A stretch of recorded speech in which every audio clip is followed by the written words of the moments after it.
El 28 de febrero de 2026, la brújula geopolítica global se rompió por completo. Totalmente. Ese fue el día en que estalló la confrontación directa entre Estados Unidos, Israel e Irán. Y bueno, casi instantáneamente, el mercado armamentístico mundial, que ya estaba, digamos, tensionado al límite, pues entró en un estado de caos absoluto.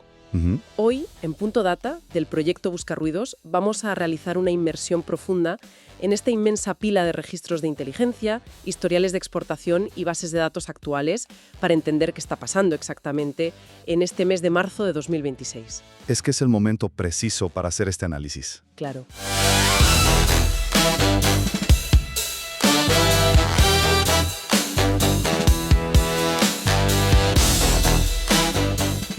Vamos a explorar quién se está quedando sin munición, quién está haciendo un negocio histórico en medio de este pánico, cómo el tablero nuclear está reescribiendo sus reglas en silencio y por qué la inteligencia artificial ya tiene un asiento permanente en las salas de mando operativo. Y ojo, porque no estamos hablando de teorías a futuro. O sea, la realidad es urgente. El conflicto en Oriente Medio está actuando como un escáner de alta resolución que revela todas las fracturas y las fortalezas de la industria de defensa global. Ya. La velocidad a la que se están consumiendo los recursos ahora mismo está obligando a todas las potencias a replantearse, pues, su propia supervivencia industrial.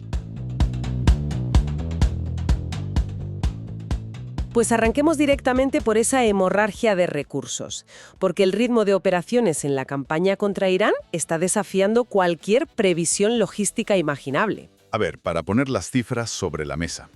En las primeras 2 semanas de guerra, la coalición estadounidense e israelí ejecutó más de 2.000 ataques. 2.000. Es una barbaridad. Es una locura. Y como respuesta, la estrategia iraní ha consistido en, saturar los cielos lanzando cientos de misiles balísticos y oleadas interminables de drones del modelo Shahed. Claro, es un volumen de fuego cruzado que la capacidad de fabricación actual sencillamente no puede reponer al mismo ritmo que se gasta. No hay fábricas para tanto. Es imposible. Y para dimensionar la pesadilla logística que esto supone, es fundamental visualizar la geografía del escenario. Porque Irán no es un territorio contenido, es una masa terrestre colosal. Hablamos de aproximadamente 3 veces el tamaño de toda Francia, protegida además por cadenas montañosas inmensas. Un terreno complicadísimo. Exacto. Pero el factor verdaderamente crítico, el que cambia todo, es que Irán controla el estrecho de Hormuz. Que es básicamente el cuello de botella del mundo, ¿no? Eso es. Es un canal de navegación estrechísimo que conecta el Golfo Pérsico con el Golfo de Omán y el Mar Abierto. O sea que cualquier operación militar allí tiene que ser absolutamente quirúrgica para no paralizar la economía global. Claro. Y eso obliga a la aviación occidental a llevar a cabo una campaña extremadamente larga, compleja y sobre todo sujeta a un desgaste brutal. Y en las guerras de desgaste, a ver, las matemáticas son implacables. Hay una simetría financiera en este conflicto que resulta insostenible para cualquiera. Si observamos los inventarios actuales, interceptar los ataques iraníes ha consumido una reserva crítica de misiles Patriot estadounidenses. Ya. Y para quien nos escuche y no esté familiarizado con la escala de precios, un sistema antiaéreo Patriot es una maravilla de la ingeniería, sí, pero cada misil interceptor cuesta unos $4 millones. 4 millones por disparo. Exacto. Estás disparando $4 millones para derribar un dron Shahed que a Irán le cuesta fabricar unos $20.000. O sea, te desangras económicamente mucho antes de perder en el campo de batalla. Y esa es la clave. Esa asimetría es la que ha forzado un giro táctico radical en cuestión de días. Durante las primeras horas del conflicto, vimos cómo Estados Unidos recurría a sus misiles de crucero Tomahawk, que se lanzan desde buques a cientos de kilómetros de distancia. Que son carísimos también. Carísimos. Son armas guiadas excepcionales que evitan arriesgar la vida de los pilotos. Pero claro, su precio es astronómico. Así que, una vez que lograron degradar parte de la red de radares iraní, pues la aviación no tuvo más remedio que cambiar a la munición JDAM por pura supervivencia financiera. Las famosas municiones de ataque directo conjunto. Y creo que es importante explicar cómo funciona un sistema JDAM, porque la verdad es fascinante. Adelante. No es una bomba nueva que sale de una fábrica brillante. Es, esencialmente, un kit tecnológico. Imaginemos una bomba de caída libre tradicional, de las llamadas bombas tontas que solo caen por gravedad. Sí, chatarra de la Guerra Fría, básicamente. Exacto. Pues le acoplas un arnés con aletas en la cola y un receptor de posicionamiento GPS y por una fracción minúscula del coste de un misil de crucero, acabas de transformar un trozo de hierro en un arma inteligente de altísima precisión. Es una adaptación forzosa al terreno. Totalmente. A ver, es como si alguien se va de vacaciones con un presupuesto cerrado. ¿Vale? El primer fin de semana, impulsado por la emoción de haber llegado, se funde la mitad de los ahorros yendo a los restaurantes más exclusivos y pidiendo el mejor champán. Eso serían los Tomahawks y los Patriots. Eso es. Pero llega el martes y esa persona se da cuenta de que le quedan todavía 3 semanas de viaje por delante. Y no le queda otra opción que sobrevivir a base de comprar latas de atún en el supermercado local. Claro. Esos son los sistemas JDAM. La analogía es perfecta y de hecho revela un problema estructural masivo en la industria. Porque desde el colapso de la Unión Soviética, la industria de defensa occidental adoptó la mentalidad empresarial del justo a tiempo. Producir solo lo necesario. Eso es. Fabricaban armamento estrictamente bajo demanda para evitar el enorme coste logístico y de seguridad que supone mantener almacenes gigantescos repletos de alto explosivo. Lógico, en tiempos de paz. Claro, pero el justo a tiempo requiere cadenas de suministro perfectas. Y en una guerra caliente, pues las cadenas de suministro desaparecen. Se esfuman. Ahora mismo hay un pánico generalizado por volver a un modelo de por si acaso, es decir, acumulando reservas masivas de forma preventiva. Y esa urgencia por acumular reservas nos empuja a observar el mapa global, porque el mercado armamentístico internacional está experimentando una sacudida tectónica. Ya lo creo.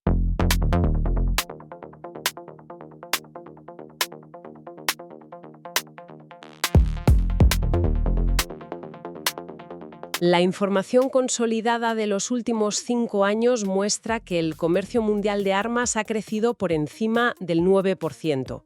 Un salto enorme impulsado de manera casi íntegra por Europa.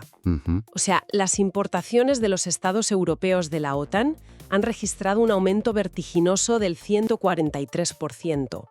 El miedo a una expansión rusa ha convertido al continente en un inmenso comprador compulsivo de seguridad. Y el principal beneficiario de este miedo es indiscutiblemente Estados Unidos. Sin duda. Su dominio del mercado roza ahora el 42% a nivel global. Pero hay que entender que cuando Washington exporta armas, la transacción económica es casi secundaria. A ver, explícanos eso. Pues que la venta de armamento es la herramienta diplomática más poderosa que existe para afianzar la política exterior. Claro, el efecto de dependencia. Exacto. Es decir, si un país europeo decide comprar una flota de cazas F-35 estadounidenses, no está comprando simplemente aviones. Está contrayendo un matrimonio estratégico que durará 40 años. Mínimo. Se compromete a depender de los ingenieros estadounidenses para las actualizaciones de software, a usar sus simuladores para entrenar pilotos y a integrar sus redes de comunicación con el ecosistema del Pentágono. Eso es. Es una forma brillante de asegurar alianzas inquebrantables en un mundo que tiende cada vez más a la multipolaridad. Es diplomacia industrial en su máxima expresión. Y mientras Estados Unidos afianza esa red, la otra cara de la moneda es el desplome histórico de Rusia. Que es brutal. Moscú siempre fue el gran contrapeso en las exportaciones militares, pero su cuota ha caído más de un 64%. ¡Madre mía! Y el mecanismo detrás de este hundimiento es doble. En primer lugar, toda su maquinaria industrial está secuestrada por las necesidades de su frente en Ucrania. O sea, no pueden permitirse enviar un solo tanque al extranjero. Lo necesitan todo allí. Todo. Y en segundo lugar, la red de sanciones occidentales les ha bloqueado el acceso a los microchips avanzados necesarios para fabricar las versiones de exportación de sus cazas y misiles. Claro, no tienen los componentes clave. Y el mercado, como sabemos, detesta el vacío. Ese espacio que ha dejado Rusia no ha tardado en ser ocupado por Francia. Francia ha dado un salto espectacular hasta consolidarse como el segundo mayor exportador mundial, rozando el 10% del mercado. Sí, empresas como Dassault, que fabrica el caza Rafale, o la división de defensa de la alemana Rheinmetall están gestionando carteras de pedidos que garantizan una producción ininterrumpida durante una década. India sigue siendo el principal importador mundial y este dato esconde un terremoto geopolítico brutal. Totalmente. Durante décadas el ejército indio fue la joya de la corona de la industria armamentística soviética y rusa. Eran sus mejores clientes. Su dependencia era casi total. Sin embargo, Nueva Delhi ha estado observando muy de cerca el rendimiento del material ruso en los campos de batalla recientes y, bueno, ha sacado conclusiones muy claras. Y no son buenas. Para nada. Han visto cómo las cadenas de suministro de repuestos rusos se secaban y cómo ciertas tecnologías pues no rendían lo esperado frente a sistemas occidentales. Ya. Su reacción ha sido un giro estratégico muy agresivo, diversificando sus compras masivamente hacia Francia y Estados Unidos. Un movimiento muy lógico si tu objetivo es modernizarte rápido para hacer de contrapeso a China en Asia. Claro. Y siguiendo en la lista de compradores, encontramos a Arabia Saudí y a Ucrania, que el caso ucraniano es de una lógica aplastante si entendemos el mecanismo financiero. Ucrania no está comprando armas con un presupuesto nacional normal, sino que se ha convertido en el receptor de líneas de crédito y paquetes de ayuda occidentales sin precedentes, absorbiendo enormes volúmenes de producción estadounidense y europea directamente a la línea del frente. Exacto. Pero a ver, hay un actor en las tablas de exportación que desafía toda intuición, y es Israel.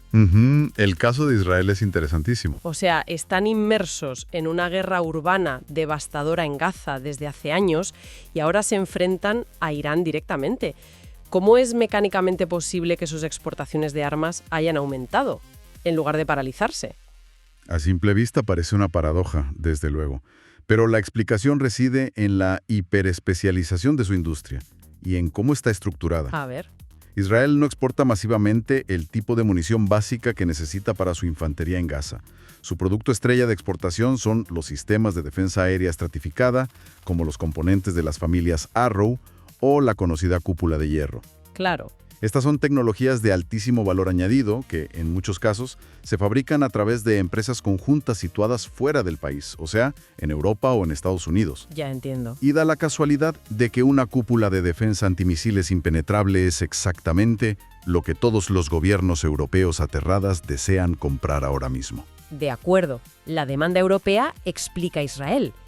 Pero quiero plantear una duda razonable que surge al cruzar estos registros. Dime. Si repasamos el panorama de potencias militares indiscutibles, con presupuestos astronómicos, hay una ausencia gigantesca en la lista de los 10 mayores exportadores de armas.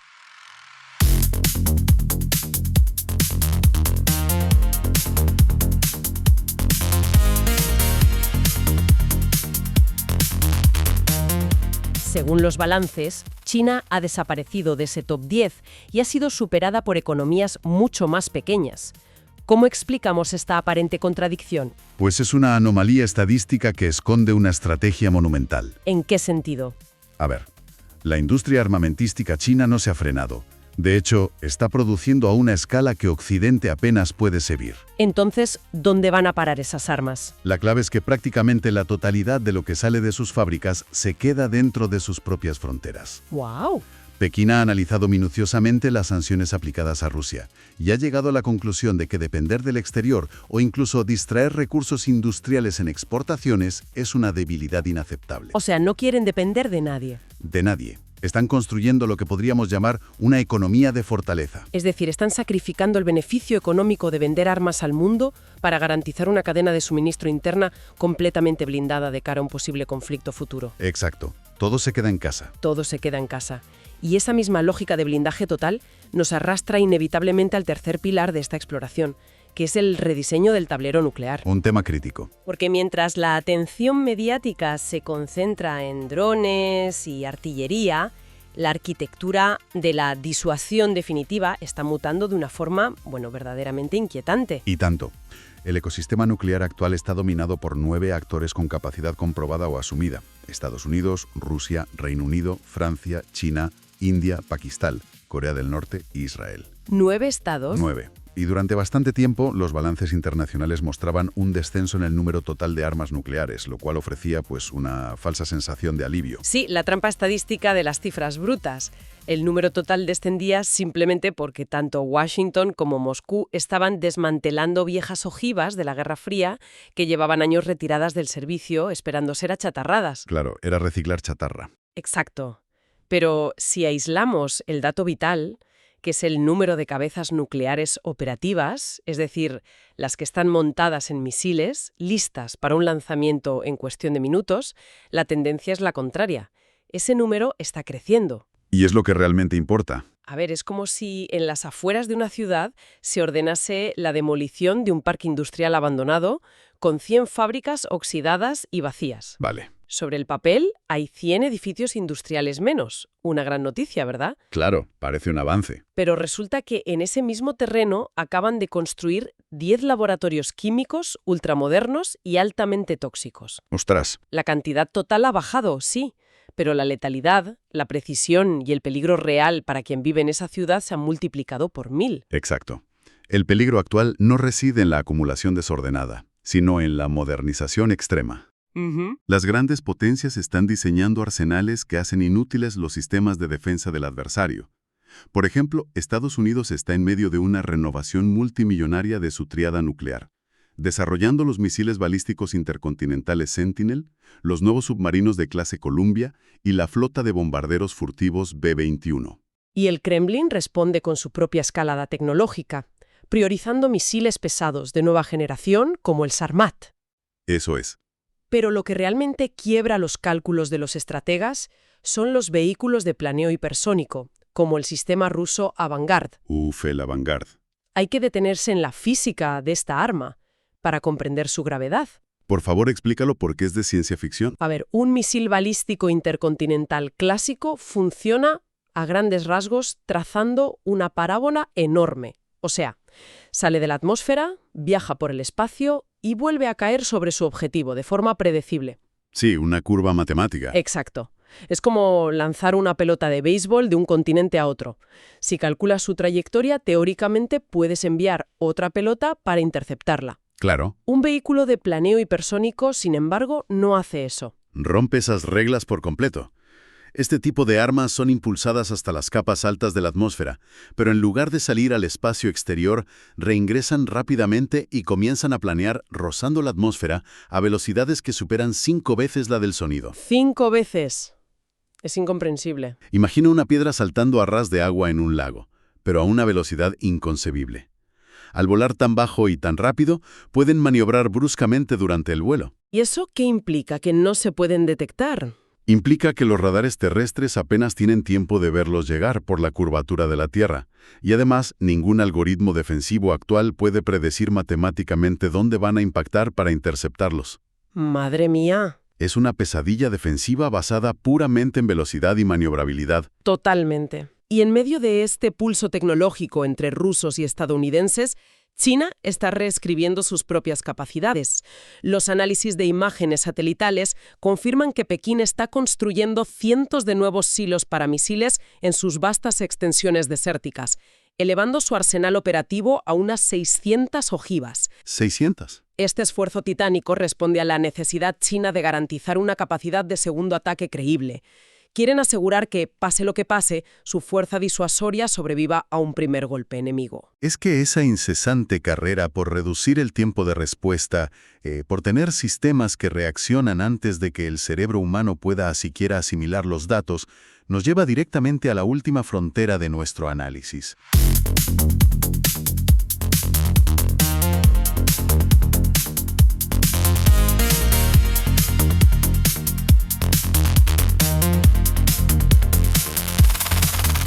La plena integración de la inteligencia artificial en el mando militar. Eso es. Y aquí es crucial desterrar la imagen cinematográfica de ejércitos de robots humanoides marchando por las calles. La verdadera revolución de la IA militar es algorítmica y ocurre en pantallas. Hablamos de sofisticados sistemas de apoyo a la toma de decisiones. Sistemas que de hecho ya están operando sobre el terreno. Tanto en la guerra urbana de Gaza como en las trincheras de Ucrania se han documentado plataformas informáticas que actúan como embudos gigantes de inteligencia. Claro, procesan todo. Absorben datos de satélites en tiempo real, cruzan señales de teléfonos móviles interceptadas, analizan patrones térmicos e imágenes de drones. Lo que a un humano le llevaría una eternidad. Exacto. Un analista humano tardaría semanas en cruzar todos esos datos, pero la inteligencia artificial los mastica en segundos y proyecta en la pantalla del comandante una sugerencia clara. Te dice, basado en estas 80 variables, hay un altísimo porcentaje de probabilidad de que este complejo de apartamentos albergue un centro de mando hostil. Y claro, el ser humano todavía aprieta el gatillo final, por supuesto. Faltaría más. Pero la máquina está preseleccionando quién es un objetivo y dónde debe centrarse la violencia, condicionando completamente la percepción del operador humano. Le quita la perspectiva. Y ojo, porque esto no se limita al armamento cinético o a las bombas. En el ámbito del ciberespacio, los modelos de lenguaje impulsados por IA están democratizando la capacidad de crear código malicioso. El hackeo para todos. Exactamente. Están abaratando drásticamente el coste para que un grupo no estatal sin grandes recursos pueda orquestar ciberataques contra infraestructuras vitales. Cosas como la red de cables submarinos que sostiene la Internet global o las redes de distribución eléctrica de un país entero. Claro, la pregunta que surge inevitablemente ante esta avalancha tecnológica es sobre las barreras legales. Uno esperaría que la diplomacia internacional estuviera trabajando a contrarreloj en un tratado restrictivo, no sé, al estilo de las convenciones contra las armas químicas, para frenar este despliegue. Sería lo lógico. Pero al examinar el historial diplomático reciente, la parálisis institucional es absoluta. Los intentos de gobernanza son débiles y están llenos de lagunas. Hay un episodio diplomático reciente que cristaliza perfectamente esta fragilidad de la que hablas. Cuéntanos. Cuando Estados Unidos intentó impulsar una declaración política internacional sobre el uso militar responsable de la IA en la cumbre Reaim, el borrador original contenía una línea roja que parecía de sentido común básico. A ver. Exigía un compromiso vinculante para mantener cualquier sistema de inteligencia artificial estrictamente desconectado de los protocolos de control y mando de armas nucleares. O sea, que una máquina jamás tuviese jurisdicción sobre el arsenal atómico. Exacto. Bueno, lo mínimo necesario para garantizar la continuidad de la especie, diría yo. Pues bien, esa cláusula tuvo que ser borrada del documento final. ¿Borraron la cláusula de seguridad nuclear? La borraron. Varios estados se negaron categóricamente a firmar la declaración si se mantenía esa frase.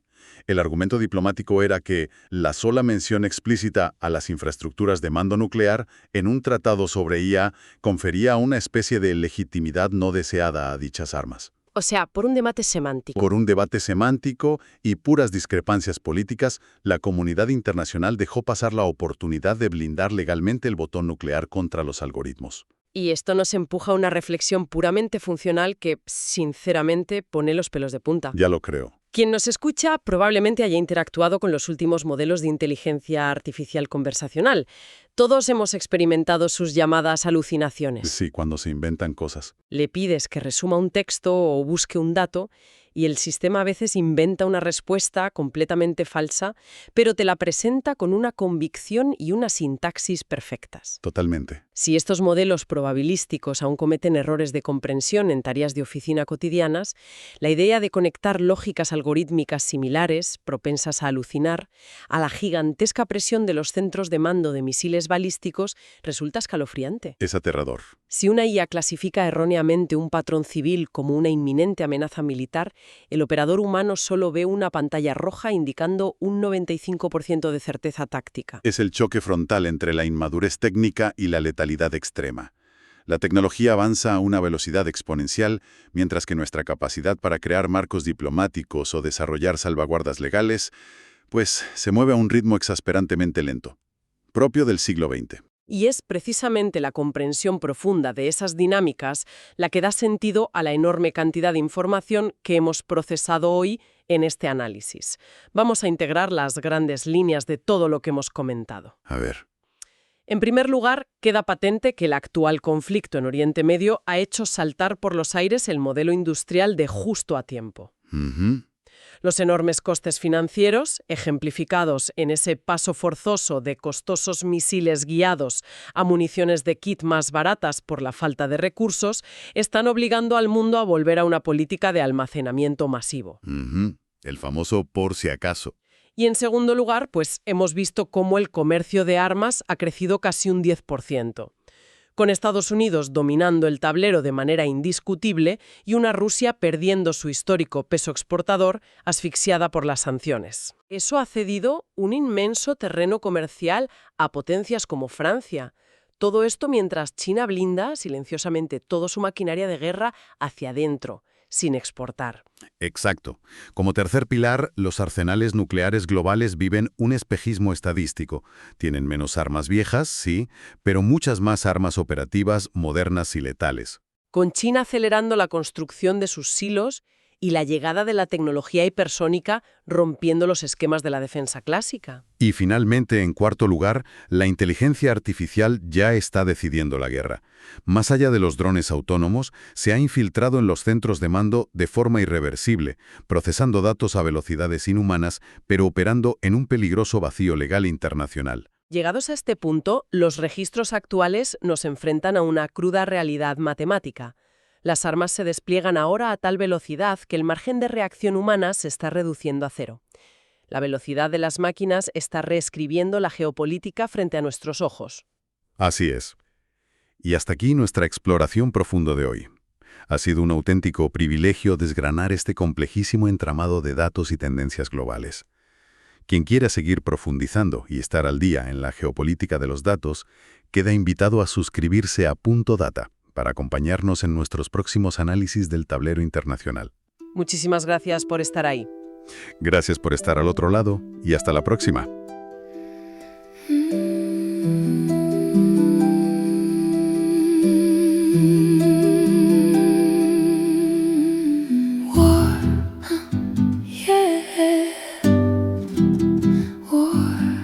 What is it good for? Absolutely nothing. Say it again now. War.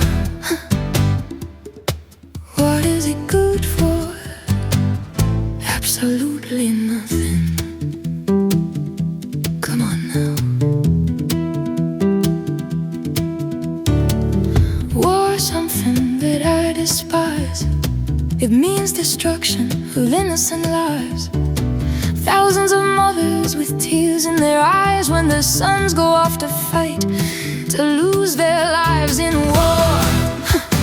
Yeah, war is it good for? Absolutely nothing. Say it again now. War. No, no, no, no. What is it good for? Absolutely nothing. Come on now. It ain't nothing but a heartbreaker. Friend only to the undertaker.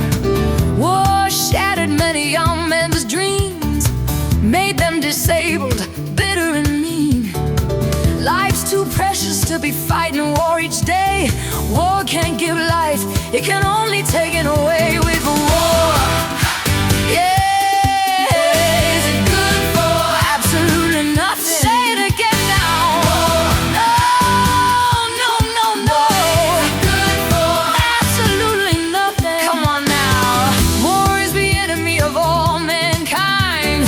The thought of war blows my mind.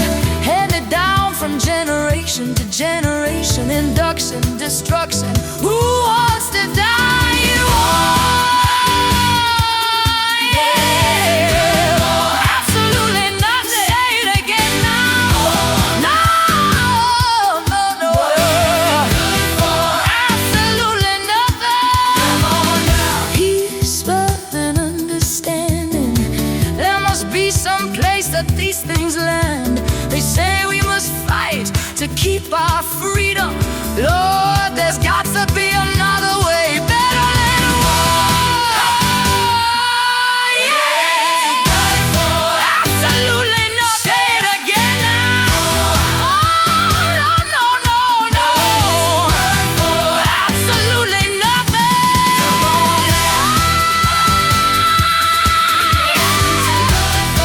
Absolutely nothing. Yeah.